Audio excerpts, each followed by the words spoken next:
Halo semua kawan-kawan investor. Kali ini kita berada di segmen kabar emiten ya. Semoga informasi ini bisa bermanfaat dengan judul Siasat Injeksi Modal dari Kukmin Sengat BPKP ke Bank Kelas Kedua RI ya. Jadi Kukmin dari Korea akan menyuntikkan dana ke BBKP ya. Sekali lagi akan ya kawan-kawan ya. Saya ambil dari bisnis.com.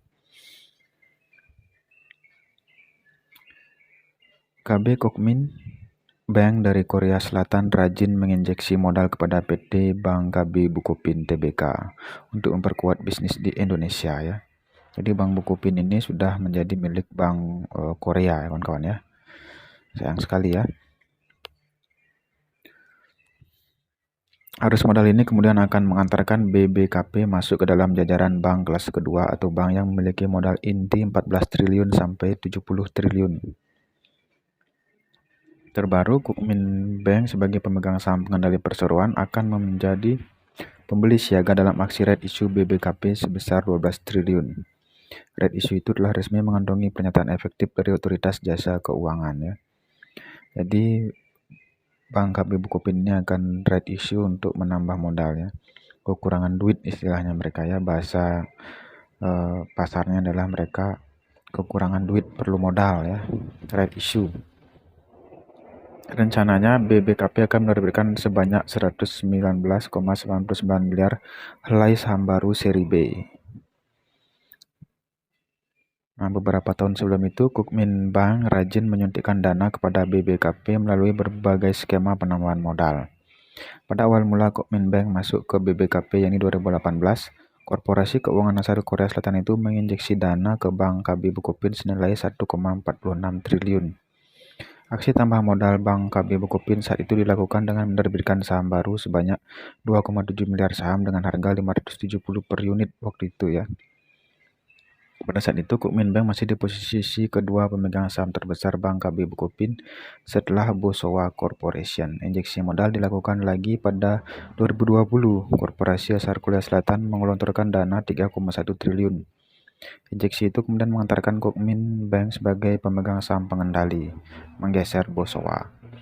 Hingga saat ini, Kukmin Bank menjadi pengendali saham perseroan dengan porsi kepemilikan 67% ya. Jadi Bank KB Bukopin ini sekarang 67%-nya milik Korea ya kawan-kawan investor. Hingga saat ini injeksi modal Kukmin ke BBKP mencapai lebih dari 10 triliun. Wow.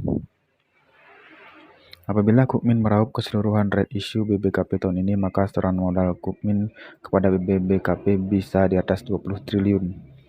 Jadikan BBKP sebagai bank kelas kedua RI ya.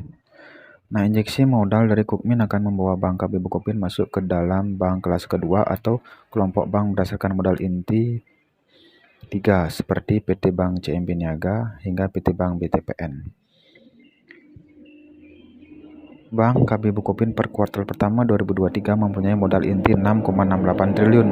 Dengan setoran modal sekitar 12 triliun, Bank KB Bukopin mampu mempunyai modal lebih dari 14 triliun dan masuk ke dalam kriteria KBMI 3 ya. Direktur Operasi KB Bukopin Helmi sendiri mengatakan upaya red issue tahun ini adalah terkait dengan penguatan permodalan agar KB Bukopin dapat masuk ke dalam KBMI 3 dengan dana di atas 14 triliun. Di sisi lain, injeksi modal yang dilakukan Kukmin kepada Bank KB Bukopin selama ini juga tidak bisa lepas dari upaya bersih-bersih. Bank yang awalnya dimiliki Bosowa ini memang sempat dirundung peningkatan kredit macet hingga keroposnya struktur pinjaman dan simpanan ya. Kredit macet yang mulai muncul ke permukaan pada 2016 menyebabkan rasio kredit bermasalah atau NPL-nya secara gross mencapai 8,54% pada 2017. Jumlah ini berada di atas ambang yang ditetapkan oleh OJK yakni 5%. Wah, ini NPL-nya tinggi tahun 2017 ya. Nah, pada saat bersamaan laba perseroan merosot 55,6% secara tahunan ya. Wajar ya karena ada banyak pencadangan kredit macet. Deputi Presiden Direktur Bank KB Bukopin Robi Mondong mengatakan sejak menjadi pengendali BBKP, Kukmin telah memulai transformasi bisnis dan operasional secara komprehensif. Hal ini mencakup peningkatan manajemen risiko, perbaikan organisasi, hingga sumber daya manusia. Ia menjelaskan bahwa realisasi upaya turnaround atau membalikkan bisnis menjadi lebih baik bersama Kukmin utamanya dilakukan melalui penyelesaian atas kredit kualitas rendah. Upaya perseroan perlahan membuahkan hasil. Setidaknya pada kuartal 1 2023 ini, BBKP mencatatkan indikator positif atas upaya perbaikan aset, kawan-kawan. Tergambar dari sisi penurunan NPL gross menjadi 7% ya, dari sebelumnya 11,8% pada kuartal 1 2022 ya. Ya, Kukmin Bank melakukan perbaikan kepada KB Bukopin ya. Intinya seperti itu dan dia akan lakukan red issue, kawan-kawan ya. Jadi untuk para retail Unyu silahkan dimanfaatkan berita ini. Lakukan analisa dulu sebelum membeli karena ini bukan rekomendasi pembelian atau penjualan saham ya. Oke, sekali lagi saya ingatkan kalau retail bersatu kita semua tak terkalahkan ya. Semoga semua sehat, bahagia dan kaya raya. Semoga video ini bermanfaat. Salam cuan.